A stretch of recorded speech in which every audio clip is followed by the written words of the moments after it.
The transport shuttle's windows showed nothing but stars and the growing silhouette of the research station ahead. Rebecca Hayes pressed her forehead against the cool glass, watching the structure grow larger with each passing minute. She had seen pictures, read reports, studied everything available about the luminous archive, but nothing prepared her for seeing it in person.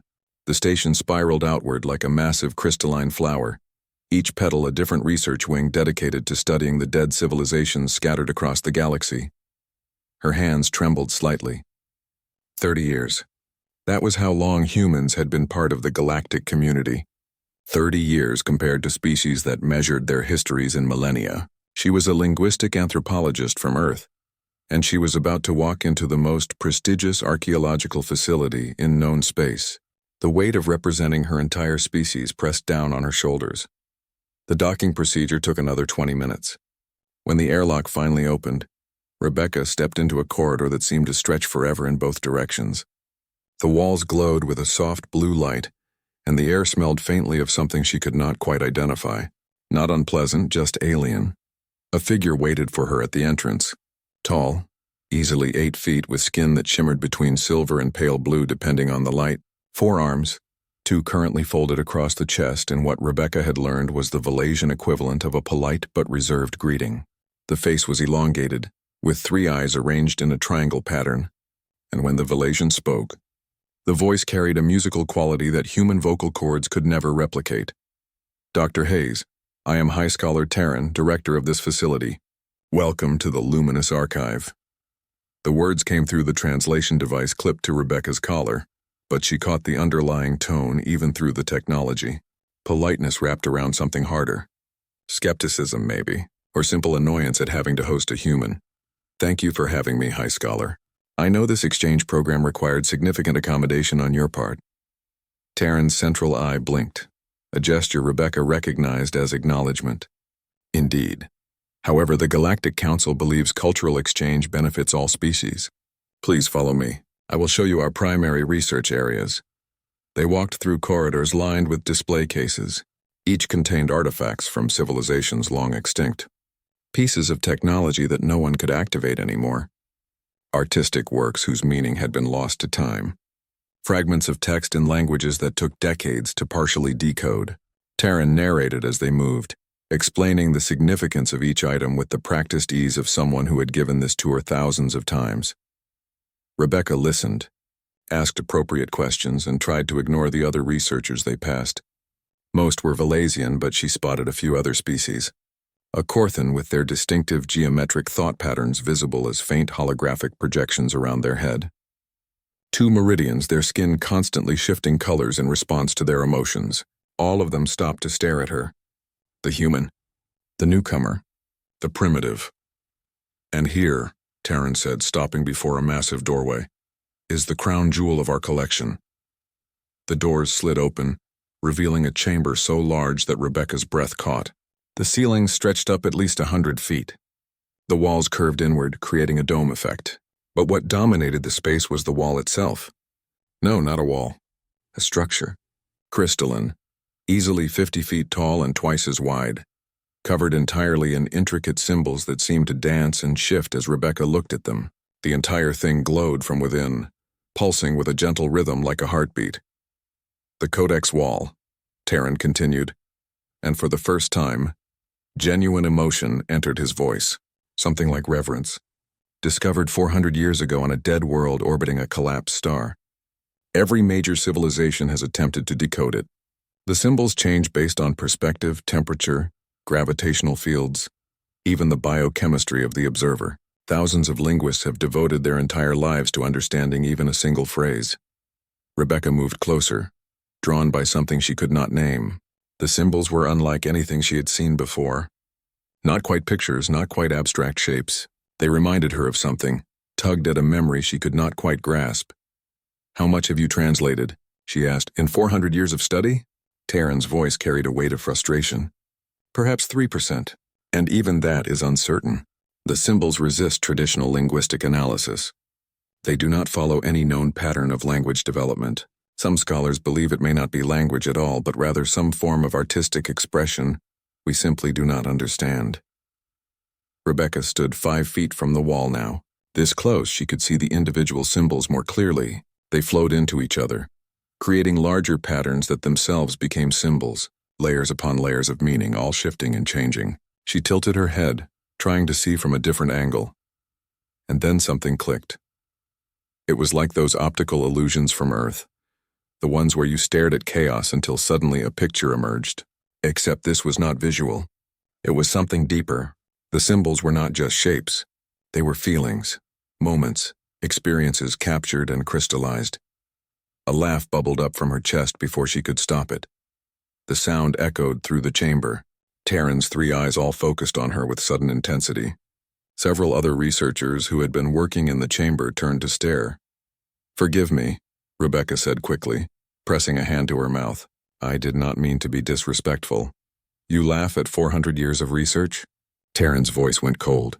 "At the life's work of thousands of scholars?" No, I am sorry. "I was not mocking anything." Rebecca turned to face the high scholar, her heart pounding. "I was just surprised because I can read it." Silence filled the chamber, complete and absolute. Then Taryn spoke, each word carefully controlled. "Explain yourself, Dr. Hayes." "The symbols," Rebecca said, turning back to the wall. "They are not abstract. They are experiential. This section here, it is about movement. Not the word for movement, but the feeling of it. Like when you first learn to use your limbs as a child. The uncertainty, the joy when it finally works. And this part connects to that. It is about air resistance, about wind, about the difference between falling and flying." She moved along the wall, her finger tracing patterns without touching the surface. "It is a story. A simple one, actually. About a young creature learning to fly for the first time. See here, this is the fear of the height. This is the encouragement from a parent figure. This is the moment of letting go. And this is the triumph of catching the wind for the first time." When she turned back, every researcher in the chamber was staring at her.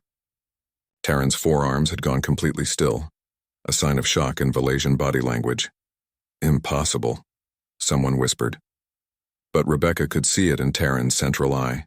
The high scholar did not think it was impossible. Not anymore. The conference room felt too small for the argument happening inside it. Rebecca sat at one end of the long table, while 12 researchers from 4 different species occupied the other seats, all talking over each other in a mixture of languages that her translation device struggled to keep up with. The crystal walls of the luminous archive carried sound in strange ways, making the angry voices echo and overlap until the whole room seemed to vibrate with accusation. "She is making it up." A Korthan named Davrin slammed 2 of his 6 hands on the table. "Humans have been part of the galactic community for barely 3 decades. Our species has been studying linguistics for 8,000 years. The mathematical probability of her randomly guessing a correct translation is essentially 0. Taryn raised one of his 4 hands, and the room gradually fell silent. The high scholar had barely spoken since Rebecca's revelation in the chamber 3 hours ago. His 3 eyes had been studying her with an intensity that made her skin crawl. "Dr. Hayes," Taryn said slowly, "I have spent 60 years studying the first panel of the Codex wall. 60 years of my life dedicated to understanding just that one section.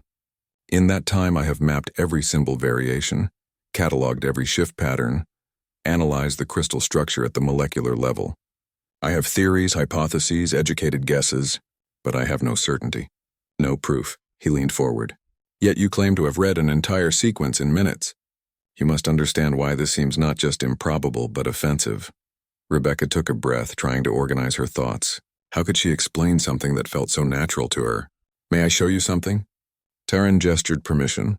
Rebecca pulled out her personal datapad and began typing. Her fingers moved quickly across the interface, transcribing what she had seen. She worked from memory, describing not just what the symbols looked like, but what they meant. Not definitions, but experiences. The sensation of wing muscles straining against air, the vertigo of height, the distinction between the fear that paralyzes and the fear that sharpens focus. 20 minutes later, she handed the pad to Taryn. The high scholar took it with 2 hands, his other pair folded behind his back. His eyes moved across the screen, reading what she had written. The room stayed silent. Rebecca could hear her own heartbeat loud in her ears.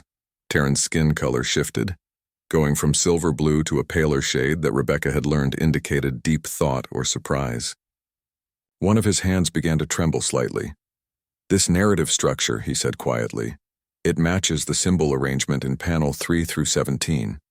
We have been mapping those panels for decades, trying to understand why certain symbols cluster together. But if we apply your interpretation, if we view them not as individual units but as experiential flows." He looked up at her. "It fits, the pattern fits." Davern snatched the datapad from Terran's hands. His geometric thought projections flickered wildly as he read, processing information at a speed humans could never match. After a moment, he threw the pad back onto the table. "Coincidence. Pattern recognition producing false positives. It proves nothing." "Then let me prove it," Rebecca said. "Take me to any section of the wall you want. A section that nobody has attempted to translate. I will read it for you right now." The researchers exchanged glances. Finally, Terran stood. "Very well. Follow me." They walked back to the chamber housing the codex wall. This time a crowd followed. Word had spread through the station, and researchers from every department wanted to see the human who claimed to read the impossible. Terran led her to the far left section of the wall, near the base where the crystal structure met the floor. This area looked different from the rest. The symbols here seemed random, scattered without any clear organization. Rebecca had noticed it during her first visit, but had focused on the more obvious narrative sections.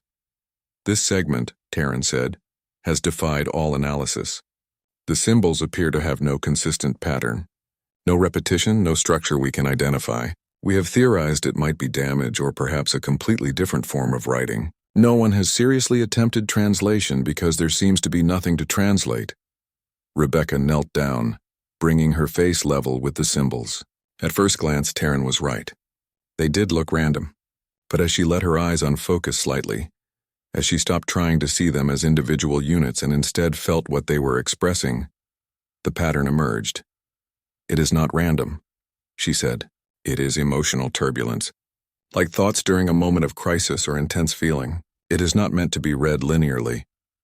She traced her finger through the air, following invisible connections between symbols that were not physically adjacent. "Keep your wings steady in the storm, for the wind teaches what calm cannot." She stood and turned to face the crowd. "It is advice. A proverb, maybe. Something an elder tells a young one who is afraid of rough conditions. The chaos of the symbols is intentional. It mirrors the chaos of the storm, but the message within is about finding stability despite the disorder." Terran approached the wall, his eyes moving rapidly across the symbols Rebecca had indicated. His hands began to shake, all 4 of them. When he spoke, his voice was barely above a whisper. "I have looked at this section every day for 15 years, every single day, and I saw nothing but chaos." He turned to her. How is this possible?" Rebecca struggled to find the right words. "Your species, all the advanced species here, you have spent thousands of years refining language, making it more precise, more logical, more efficient. You have entire academic fields dedicated to removing ambiguity from communication." "Of course," Davern interrupted. "Ambiguity leads to misunderstanding. Precision is the foundation of advanced civilization. But humans did not do that," Rebecca continued. "I mean, we tried. We have formal language, technical language, legal language designed for precision, but we also kept the other stuff. We still communicate through feelings and experiences. We use metaphors constantly. We send each other pictures and symbols that have no literal meaning, but convey complex emotions instantly. We have entire conversations that are just images and reactions, and every human understands them perfectly even though they follow no logical rules." She pulled out her datapad again and brought up her personal messages. "Look at this. A conversation with my sister from last week." The screen showed a series of emoji and reaction images. A crying, laughing face followed by a picture of a cat looking shocked, then a string of hearts, then an image of someone face-palming. To the alien researchers, it looked like complete nonsense, random pictures with no connecting logic. "I don't understand what this means," Terran admitted. "That's the point," Rebecca said. "You are trying to decode it logically. But this is not logic. This is experience sharing. My sister sent me the laughing emoji because something funny happened. The shocked cat represents her reaction to what happened next. The hearts are affection, connection, shared joy. The facepalm is her acknowledging that she probably should not have done what she did, but it was worth it. Any human would understand this entire emotional narrative instantly." She gestured back at the codex wall. This is the same thing. Whoever made this, they thought like we do. They communicated through shared experience, not pure logic. And when your species evolved past that, when you optimized it away, you lost the ability to read it. A young Meridian researcher raised a tentacle-like appendage. Are you saying we are less advanced than humans because we refined our language? No, Rebecca said quickly. I am saying you are differently advanced. You can process information faster, more accurately, with less error. But the cost was losing this one specific skill. And it turns out that skill is exactly what you need to read this wall. Terran moved back to the chaotic section of symbols. He stared at it for a long moment, then placed one hand flat against the crystal surface. 400 years, he said. 400 years of study.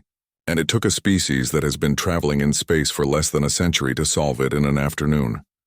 The weight in his voice made Rebecca's chest tighten. She had not meant to humiliate anyone. She had just read what was in front of her. High Scholar, I did not mean to— No, Terran interrupted, turning to face her. Do not apologize. You have done what we could not. That is not an insult. It is a revelation. His three eyes focused on her with new intensity. Dr. Hayes, how many humans can do what you do? Is this a unique skill, or is it common among your species? Rebecca considered the question. I do not know. Reading emotional context is pretty universal for humans, but I have never tested it on anything like this. We would need to bring other humans here to find out. Then that is exactly what we will do, Terran said. He raised his voice to address the entire room. I am formally requesting that the Galactic Council authorize an emergency session. We need to understand the scope of this ability immediately. Davrin stepped forward. High Scholar, surely you do not intend to give humans exclusive access to the Codex. That would be practical. Terran cut him off. 400 years, Davrin. 400 years of failure. If humans can read this, then humans must read this. Pride and Protocol can wait. Discovery cannot. Rebecca watched the High Scholar's face, seeing the conflict there. 60 years of his life suddenly made meaningful by someone he had probably dismissed as primitive when she arrived. The galaxy was about to change, she realized. Not because of human technology or military might, but because humans had kept something everyone else had thrown away. The ability to understand what it feels like to learn to fly. 17 humans sat in a semicircle facing the Codex wall, ranging from a 6-year-old girl holding her mother's hand to a 78-year-old retired engineer who had to travel 3 weeks from the outer colonies to get here. The emergency Galactic Council session had been fast, surprisingly so given how slowly bureaucracy usually moved. Within 2 weeks of Rebecca's initial reading, the Council had authorized bringing a diverse sample of humans to the Luminous Archive for testing. Rebecca stood off to the side with Terran, watching as each human approached the wall individually. The High Scholar held a datapad recording every reaction, every comment, every moment of comprehension or confusion. Around them, researchers from a dozen species observed in silence, most looking skeptical, some appearing hopeful, and a few seeming openly hostile. The little girl, named Amy, went first. She skipped up to the wall without hesitation, unlike the adults who had approached cautiously during their turns. She pressed both palms against the crystal surface and giggled. It tickles, she announced. Then she tilted her head, studying the symbols at her eye level. Oh, it is a story. About someone learning something new. They are scared but excited. Like when I learned to swim last summer. Her mother, Dr. Lisa Washington, a xenobiologist, looked stunned. Amy, honey, can you really read it? It is not really reading, Mama. It is more like feeling what they wanted to say. See this swirly one? That is the feeling in your tummy when you are nervous but want to try anyway. Terran's hand trembled as he made notes. The child had described the exact same symbol sequence that Rebecca had identified as representing anticipatory fear, mixed with determination.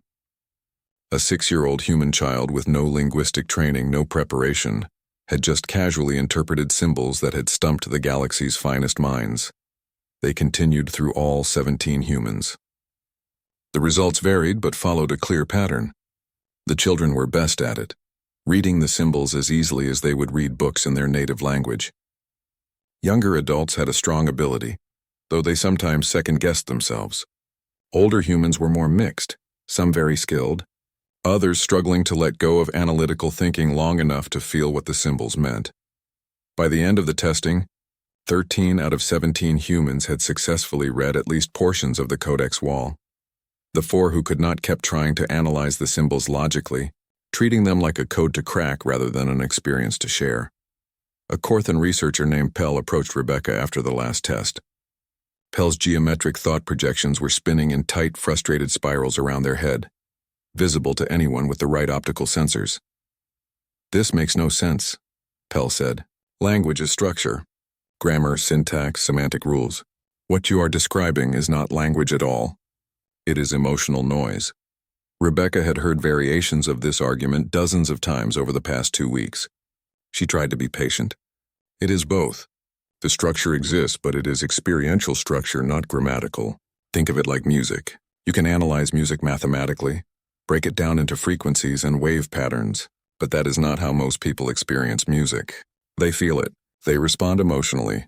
Both the math and the emotion are real, but they are different ways of processing the same information.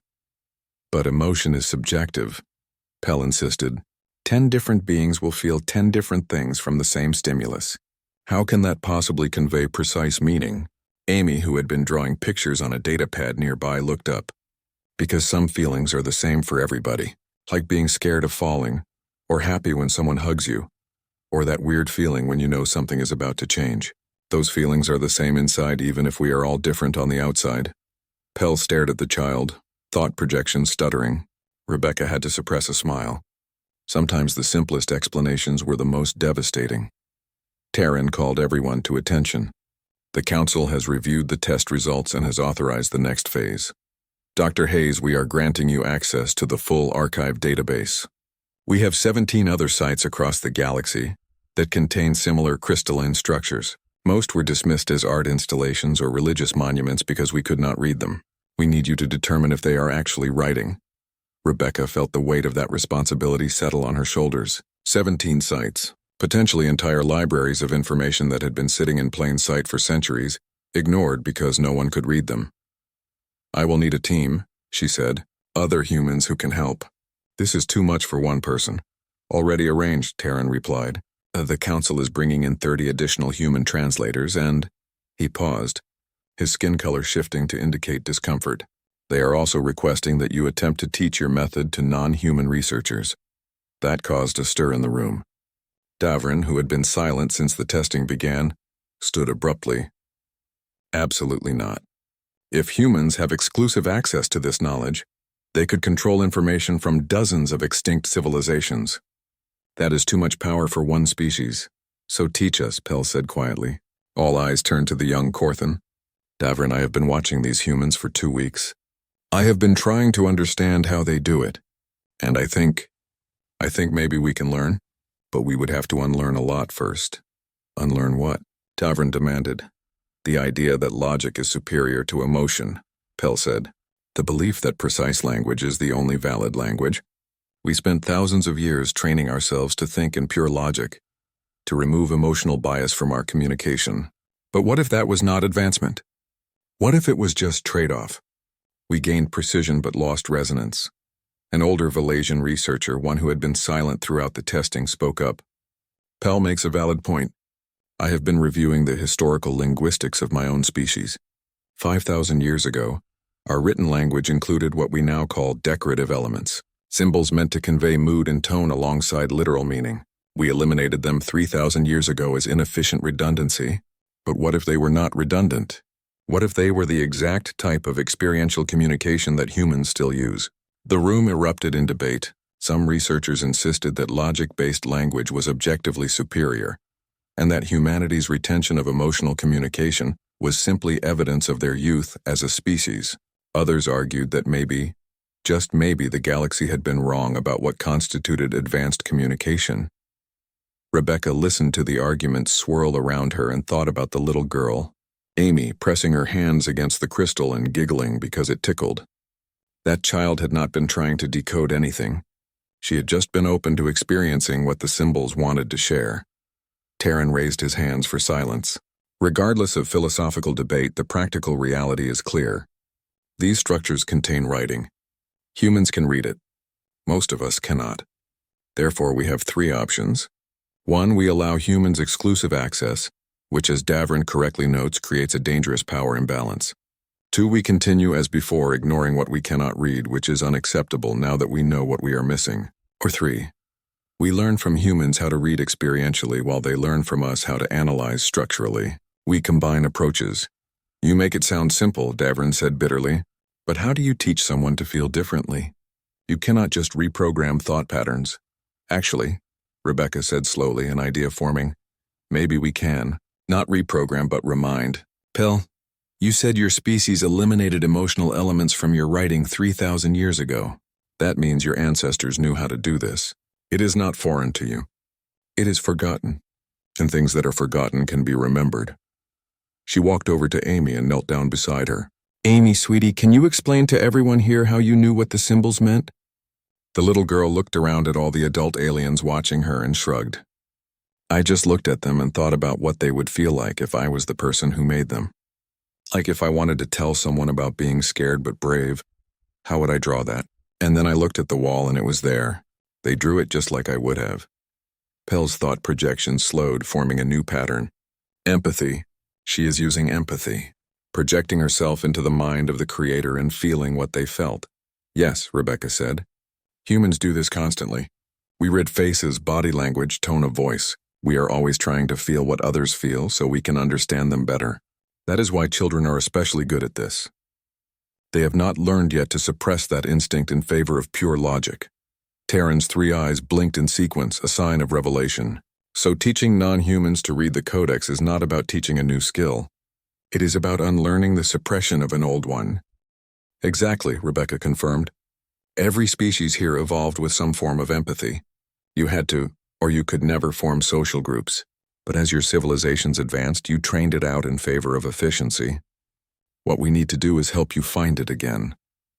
That could take generations, Davrin protested. Or it could take months, Pell countered. I am willing to try. I want to understand what I have been missing. Over the next hour, they worked out a plan. Rebecca would lead a joint research team to one of the 17 identified sites. The team would include both humans and non-humans, with the explicit goal of not just translating the texts, but documenting the translation process. How did humans know what they knew? What made a symbol feel like joy versus sorrow? Could that intuition be broken down into teachable components? As the meeting ended and researchers began filing out, Amy tugged on Rebecca's sleeve. Miss Rebecca, can I ask you something? Of course, sweetie. The people who made the pretty wall, are they still alive somewhere? Rebecca knelt down to the child's level. No, honey. They died a long time ago. Amy looked sad for a moment, then brightened. But we can still read their stories. So it is kind of like they are still here, right? Still talking to us? Rebecca felt her throat tighten. Out of the mouths of children. Yes, Amy, it is exactly like that. The little girl smiled and skipped back to her mother. Rebecca stood slowly, looking back at the codex wall. For the first time, she wondered not just what the symbols said, but who had written them. What kind of species creates a writing system based entirely on shared feeling? What kind of civilization values emotional connection enough to encode it into their most permanent records? She was about to find out. Red dust swirled around the landing site as the research vessel touched down on Ash Harbor's surface.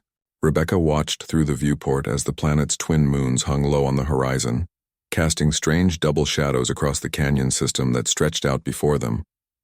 This world had been surveyed 3 times over the past century, catalogued as containing interesting geological formations and some artistic structures of unknown origin. No one had thought to bring a human here before. The research team consisted of 8 humans and 12 non-humans, including Taryn and Pell. They had spent the 3-week journey preparing, with Rebecca attempting to teach the basics of experiential reading to anyone willing to learn. Progress was slow but real. Pell could now identify basic emotional symbols, though complex sequences still escaped them. Taran remained frustrated, his logical mind constantly trying to systematize what refused to be systematic. The canyon walls rose 500 feet on either side, carved by water that had stopped flowing millions of years ago. But what made Rebecca's breath catch was not the natural formation. Every inch of the canyon walls, for as far as she could see in both directions, was covered in the crystalline structures. Not scattered monuments, not occasional art pieces. An entire library carved into stone and crystal stretching for kilometers. "Oh my God," whispered Peter, one of the human linguists on the team. "This is not a site. This is a civilization's entire written record." They set up base camp at the canyon entrance and began the survey. Rebecca insisted on a methodical approach despite her desire to dive in immediately. They divided the canyon into sections, photographing and cataloging before attempting any translation. The sheer scale of what they had found demanded proper documentation. 3 days into the survey, Rebecca found something that made her blood run cold. She had been working on a section about 30 feet up the canyon wall, using climbing gear to reach it. The symbols in this section felt different from the others. Heavier, more somber. She called down to Taryn. "Hi, Scholar. I need you to see this." Taryn climbed up to join her, moving with surprising grace despite his size. "What have you found?" Rebecca pointed at the sequence she had been reading. "This is not a story or a historical record. It is a warning. Or maybe an explanation. The species who lived here, they called themselves wayfarers, and they knew they were dying." Taryn's skin shifted to a pale, shocked color. "Are you certain?" "Read it yourself. Well, feel it yourself. This symbol pattern here, it represents finality, ending, but not violent or sudden. It is the feeling of watching something slowly fade, knowing you cannot stop it. And this next section," Rebecca traced the symbols with her finger, "is about their sun. It was expanding, turning into a red giant. They had decades of warning, maybe centuries. Then why did they not leave?" Taryn asked. "Any species capable of creating this would have had space travel technology." Rebecca continued reading, her voice growing quieter. "They chose not to. It says here that they debated it. Some wanted to flee, find new worlds, continue as a species, but the majority voted to stay. They believed that running would mean losing everything that made them who they were. Their culture, their history, their connection to this world. They thought it was better to end as themselves than survive as something else."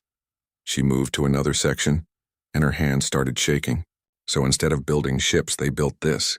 They spent their final centuries encoding everything they were into these walls. Their history, their philosophy, their art, their science, their daily lives. Everything.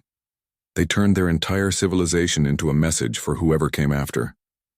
Taryn was silent for a long moment. When he spoke, his voice carried a weight Rebecca had never heard from him before. "That is extraordinary, and profoundly sad. There is more," Rebecca said. She pointed to a symbol sequence near the bottom of the section. "They wrote about us. Not humans specifically, but whoever would eventually read this. They wrote about their hope that someone would find these walls and understand them. How could they possibly know anyone would be able to read it?" Taryn asked. Rebecca climbed down a few feet to where another sequence began. This one was longer, more complex. She read it slowly, making sure she understood correctly before translating. They encountered other species during their time, dozens of spacefaring civilizations, and they noticed something. A pattern. The more advanced a species became, the more they optimized their language for efficiency. Emotional context was removed. Metaphor was eliminated. Communication became purely transactional, purely logical. The wayfarers found this disturbing. They believed that language without emotion was like music without melody, technically functional but spiritually empty. Taryn made a sound that the translation device interpreted as distress. "They are describing exactly what my species did. What most advanced species do." "Yes," Rebecca confirmed. And they made a prediction. They theorized that if any species retained emotional communication, kept the ability to feel language rather than just parse it, those species would be young, newcomers to the galactic stage. Because the longer a civilization lasted, the more likely they were to optimize emotion away. She moved to the final section of the sequence, and tears started forming in her eyes. So they made a choice. They wrote all of this in experiential language. Not to be difficult, not to be artistic, but because they wanted their legacy to be found by someone who still remembered how to feel. They were writing for the young species, for the ones who had not yet learned to see emotion as inefficiency. They were writing for humans, Taryn said softly, before humans even evolved. They were writing for anyone who stayed human in spirit, Rebecca corrected. It just happens that we are the ones who showed up. Over the next week, the team worked to map the full extent of the writings. The canyon system stretched for 40 kilometers and every accessible surface contained text. Medical knowledge, agricultural techniques, mathematics expressed through the experience of counting and calculating, physics described as the feeling of forces and energy, poetry that made Rebecca weep, children's stories that made her laugh. One section contained personal journals, individual wayfarers writing about their lives, their loves, their fears about the ending they knew was coming. Rebecca spent an entire day reading just one journal, following the life of someone named in a way that translated roughly as Swift Current. Swift Current had been a teacher, and their final entries were about preparing their students for a world without teachers, without elders, without anyone to ask questions. I fear most that they will forget how to wonder, Swift Current had written. We can encode our knowledge, our discoveries, our wisdom, but can we encode curiosity? Can we write down the feeling of asking why? My greatest hope is that whoever reads this centuries or millennia from now, they still know what it means to look at the stars and feel small and awed and desperate to understand.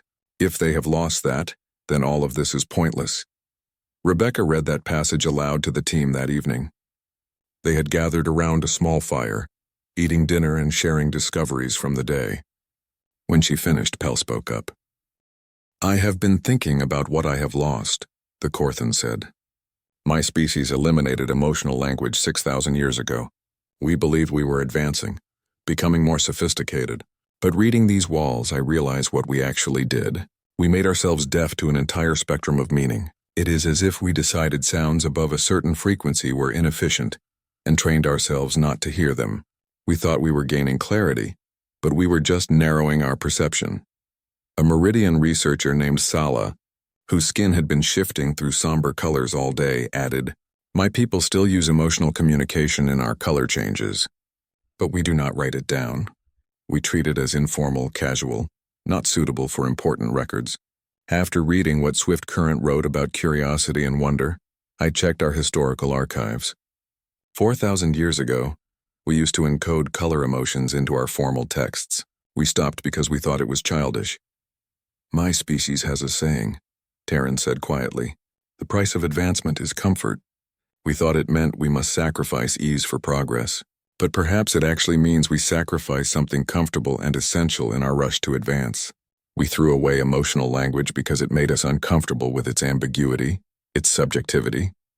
We wanted certainty, so we eliminated everything that could not be made certain. Rebecca poked at the fire with a stick, watching sparks rise into the alien sky. The wayfarers knew this would happen. They wrote about it.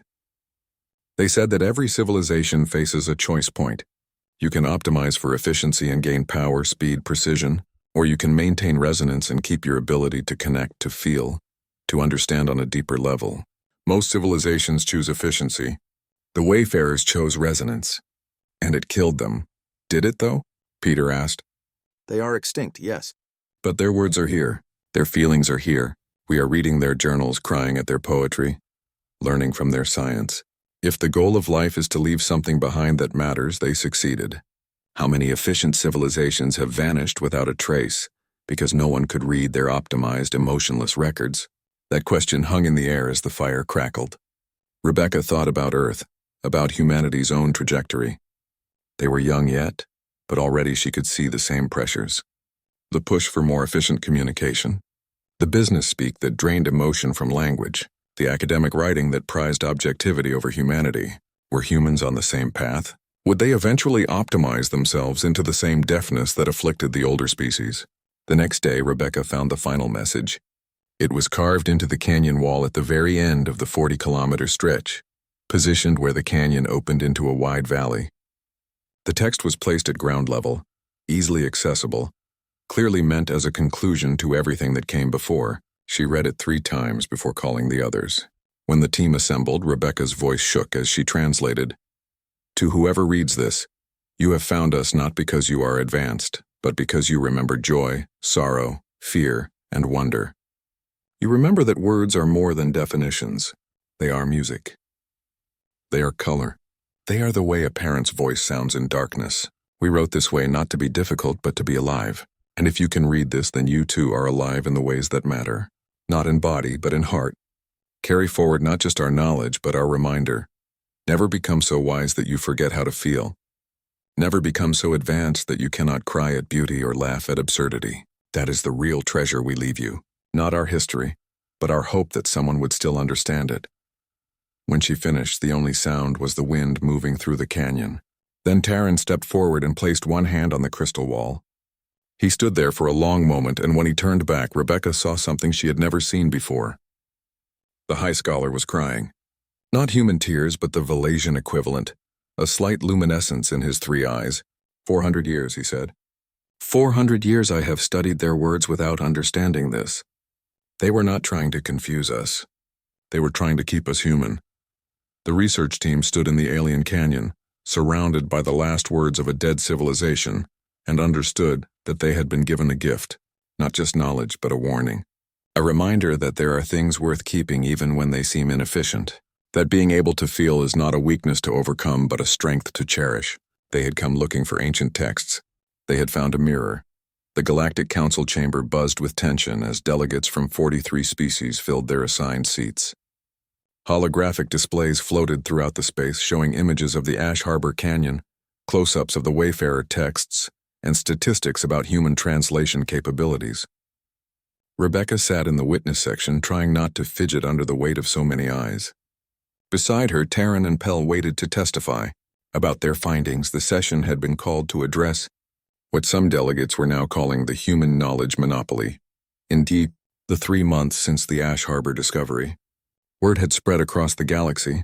17 sites, potentially millions of texts, all readable by humans and nearly impossible for everyone else.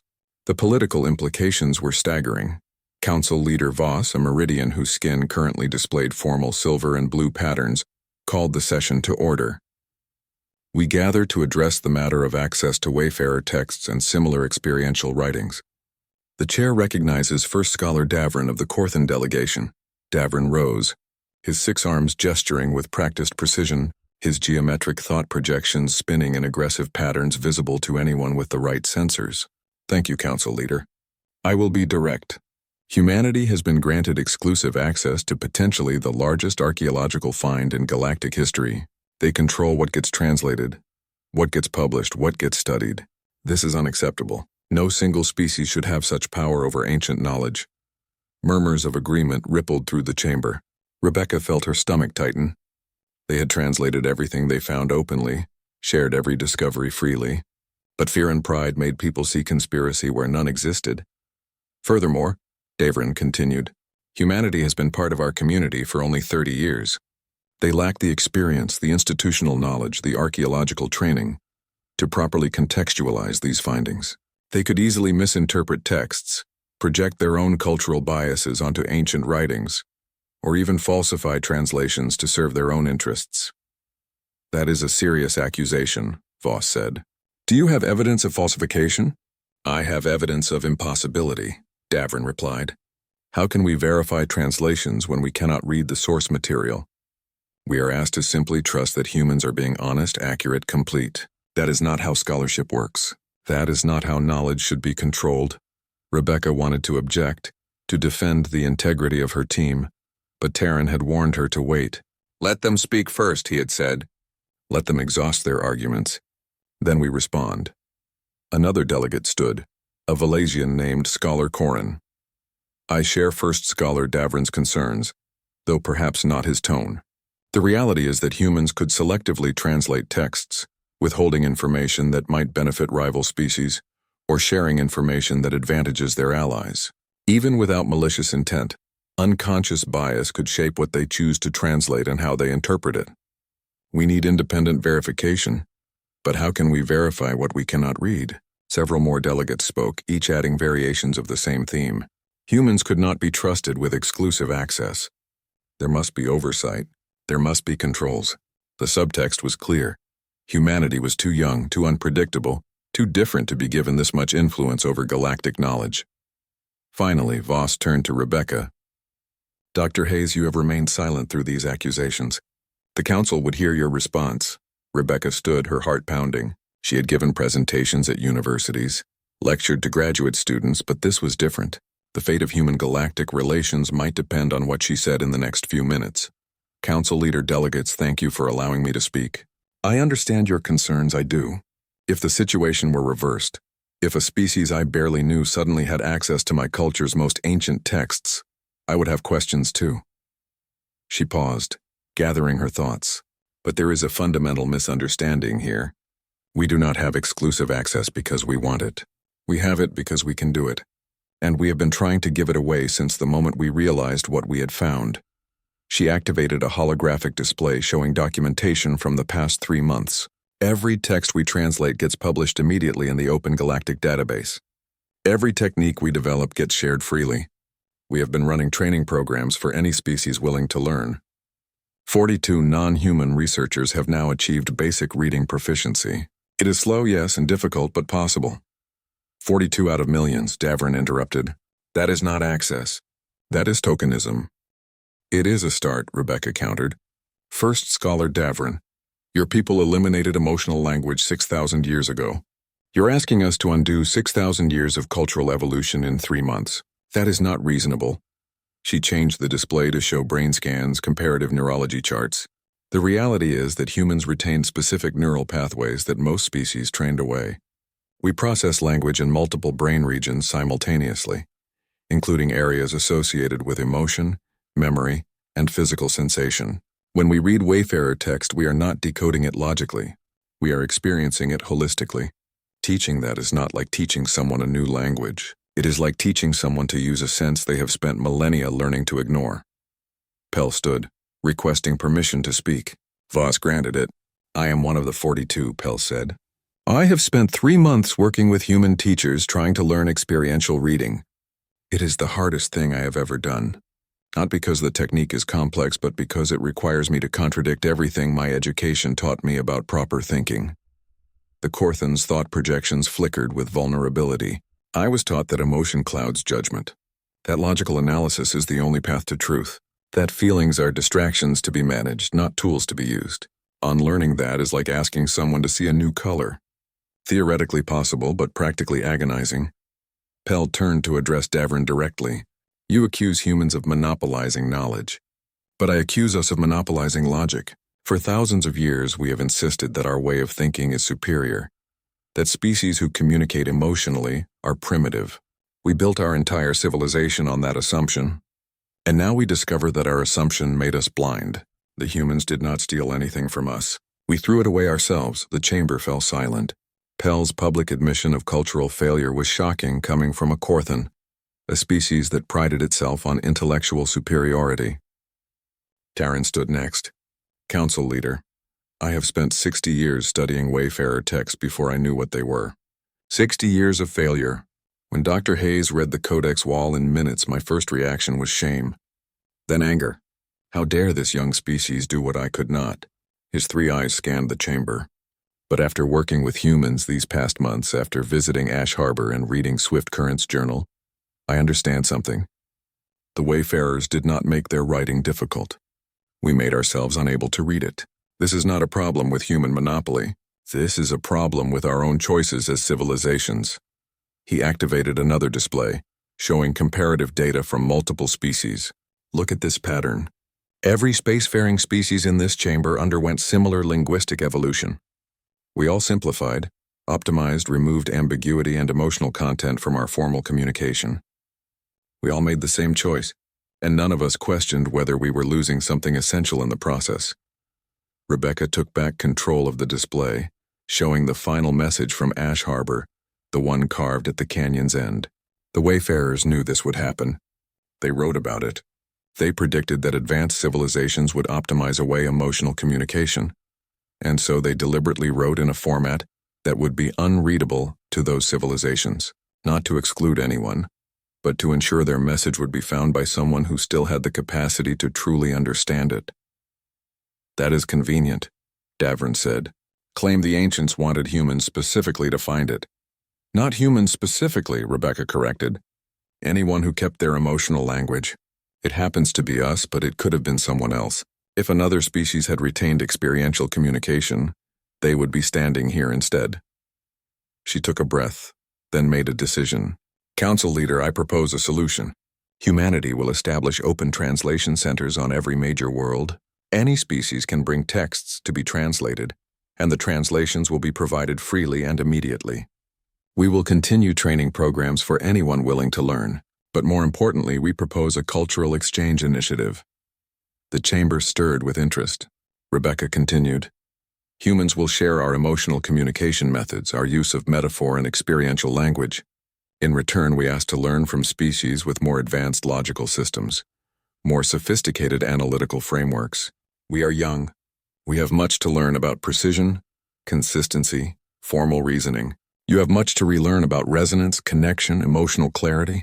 We can help each other. Scholar Corin stood again. That is a generous offer, Dr. Hayes. But you still have not addressed the verification problem. How do we know your translations are accurate when we cannot check them ourselves? Before Rebecca could respond, a voice came from the observation gallery. A human voice, young and clear. Because we invite you to watch us do it. All eyes turned. Amy, the 6-year-old who had been part of the initial testing, stood at the gallery railing, her mother trying to pull her back. But Amy continued, her child's voice carrying clearly through the chamber. My teacher says that trust is earned by being honest even when no one is watching. So let people watch. Let them see how we read. Let them record our brain scans and measure our responses and test us 100 times. We are not hiding anything. We are just reading stories. The simplicity of the statement cut through the political complexity like a knife. Voss made a sound that the translation systems interpreted as amused appreciation. The child makes a valid point, the council leader said.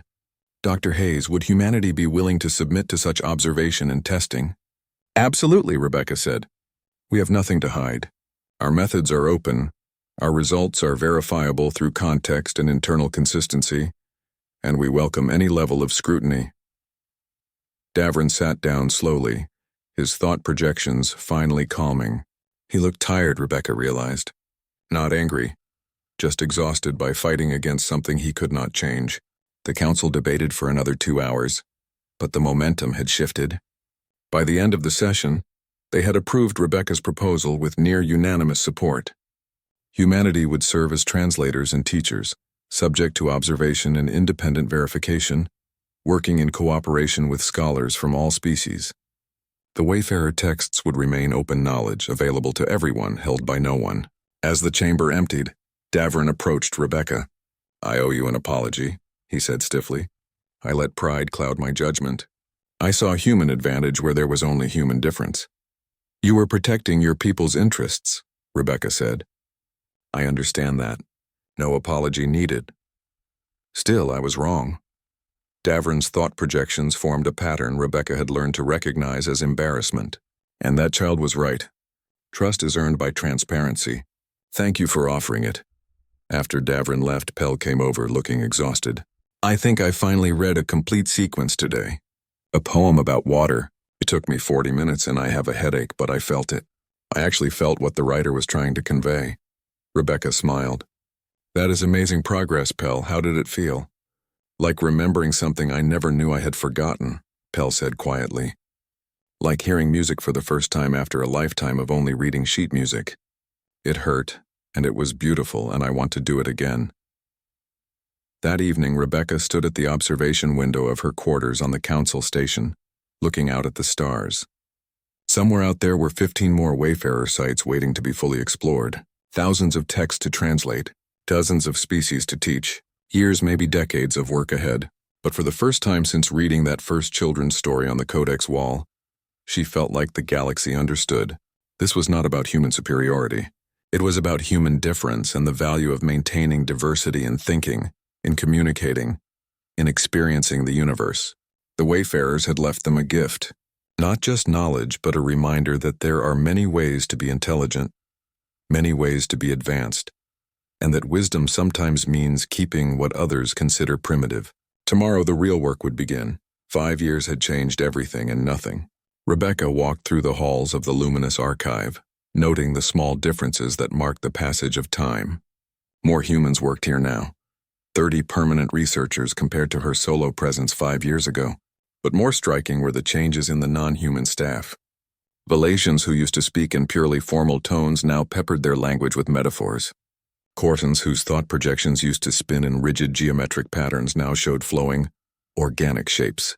Even the Meridians, who had always communicated emotionally through color, now documented those colors in their official reports rather than treating them as informal additions.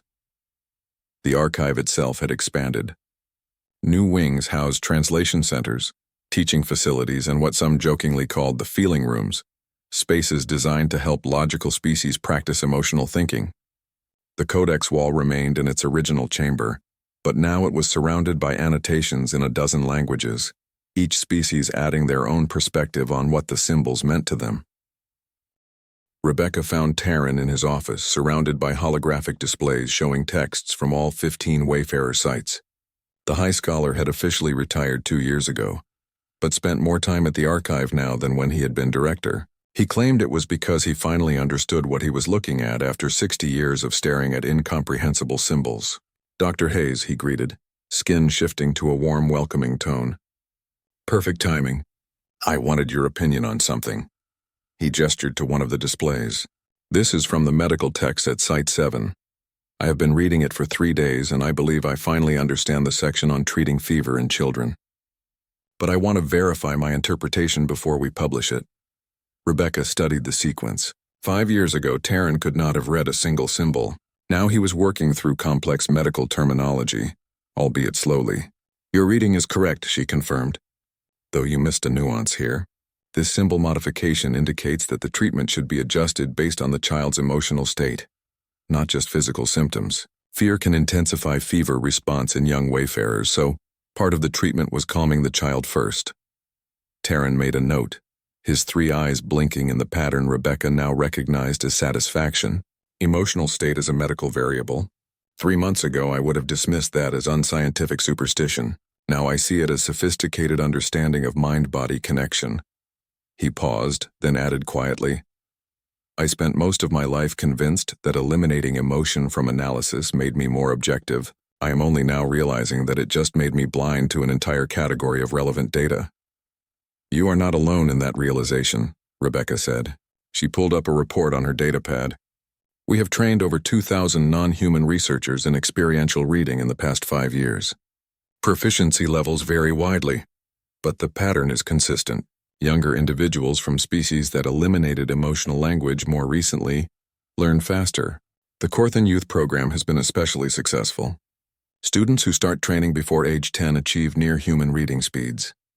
"Which makes sense," Taryn noted. "They have not yet been fully trained out of emotional thinking. We are essentially catching them before we ruin their natural abilities." Rebecca smiled at the bitter humor in his tone. "On the positive side, several species have started incorporating experiential elements back into their educational systems. The Meridians officially added color emotion notation to their written language standard last year. The Valasians are teaching metaphor and poetry in schools again for the first time in 3,000 years. All because humans remembered how to feel what they read," Taryn said, shaking his head. "The galaxy owes your species a debt." "The galaxy owes the Wayfarers a debt," Rebecca corrected. "We are just the ones who showed up at the right evolutionary moment to receive their gift." A soft chime indicated someone at the office entrance. Pell entered, looking excited. The young Corthan had become one of the most skilled non-human readers, now leading training programs across multiple worlds. "Rebecca, Taryn, you need to see this," Pell said, projecting a hologram. "We found something at Site 12. Not on the walls. Inside them." The image showed a crystal structure similar to the codex wall, but this one had been carefully cut open, revealing layers within layers of writing. The exterior texts are what we have been reading for 5 years.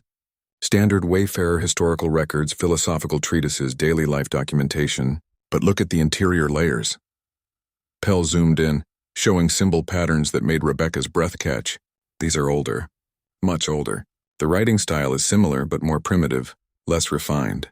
We think these might be Wayfarer texts from before their civilization reached its peak, perhaps even from their pre-spacefaring era.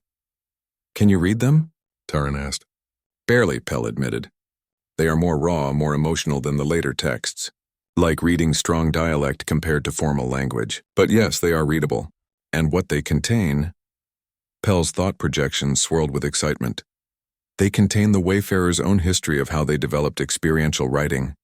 It was not always their primary form of communication. They chose it." Rebecca leaned forward, studying the interior texts more carefully. "Wait, You are saying the Wayfarers started with logical language and deliberately shifted to experiential? Yes, Pell confirmed. I have only been able to read fragments, but the pattern is clear. Ancient Wayfarers communicated much like modern Korthans or Valasians. Precise, logical, efficient, but about 5,000 years before they went extinct. They underwent what the texts call the Resonance Revolution, a massive cultural shift where they decided that logical language, while efficient, was causing them to lose connection with each other and with their world. Terran's skin went pale. They chose to become less advanced? They chose to become differently advanced, Pell corrected. The texts describe it as adding dimension, not removing capability. They kept their logical language for technical work, but they developed experiential language for everything else. Art, philosophy, personal relationships, even politics. Rebecca felt her mind racing. This changes everything. We assumed the Wayfarers were naturally inclined toward emotional communication, that it was just their species' nature. But if they deliberately chose it after developing logical systems, that means any species could make the same choice. It also means they made that choice knowing what they were giving up, Terran said slowly. They had efficiency and they traded it for resonance. That was not ignorance, that was wisdom. Over the next weeks, teams worked to carefully extract and translate the interior texts from Site 12. What emerged was a detailed account of the Resonance Revolution, written by Wayfarers who lived through it.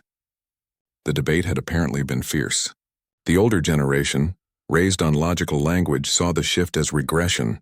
The younger generation argued that their civilization was becoming emotionally sterile, that people could communicate information efficiently, but no longer truly understood each other. One text written by a Wayfarer philosopher whose name translated as Quiet Thunder made the case clearly. We have become so good at speaking to minds that we have forgotten how to speak to hearts. A parent can describe love to their child with perfect technical accuracy, listing chemical reactions and behavioral patterns. But can they make the child feel loved? We build monuments that calculate to the millimeter but inspire nothing. We write histories that record every fact but capture no spirit. We are drowning in data and starving for meaning. The Resonance Revolution is not about rejecting logic. It is about remembering that logic alone is not enough to be alive. Rebecca read that passage aloud during a joint seminar with researchers from 8 species. The room fell silent when she finished. Finally, a young Valasian student spoke up. That is exactly what my generation feels now. We are so efficient, so precise, so advanced. But I look at human art, human poetry, the way humans talk to each other, and I feel like they have something we lost. Something important. An older Korthan professor objected. Emotional thinking leads to bias, irrationality, poor decision-making. Our species eliminated it for good reasons. Did we, though? Pell challenged. Or did we eliminate it because it made us uncomfortable? Because feeling things is harder than analyzing them? We told ourselves it was about advancement, but maybe it was just about avoidance. The debate continued, but Rebecca noticed something. It was the same debate the Wayfarers had recorded from 5,000 years ago. The same arguments, the same fears, the same hopes. The difference was that now, the galaxy had proof that choosing resonance did not mean choosing failure. The Wayfarers had maintained an advanced civilization for thousands of years after their revolution, right up until their sun killed them. Their choice had not made them weak. 3 years after the Site 12 discovery, Rebecca stood once again in front of the Codex wall. This time she was not alone. Taran stood beside her, along with Pell, and a dozen other researchers representing different species. They had come to read the final Wayfarer text together, the one she had first translated 5 years ago. But this time they would all read it simultaneously, each in their own way, each bringing their own perspective. Rebecca read the symbols and felt the story of the young creature learning to fly. The fear, the courage, the joy of mastery.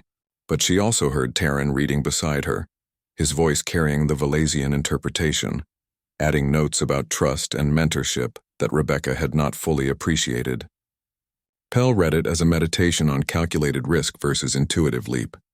A Meridian researcher expressed it through color shifts that painted the emotional journey without words. Same symbols, different readings, all true. When they finished, Rebecca placed her hand on the crystal surface. It pulsed gently, that familiar inner light seeming to respond to her touch. Or maybe that was just her imagination.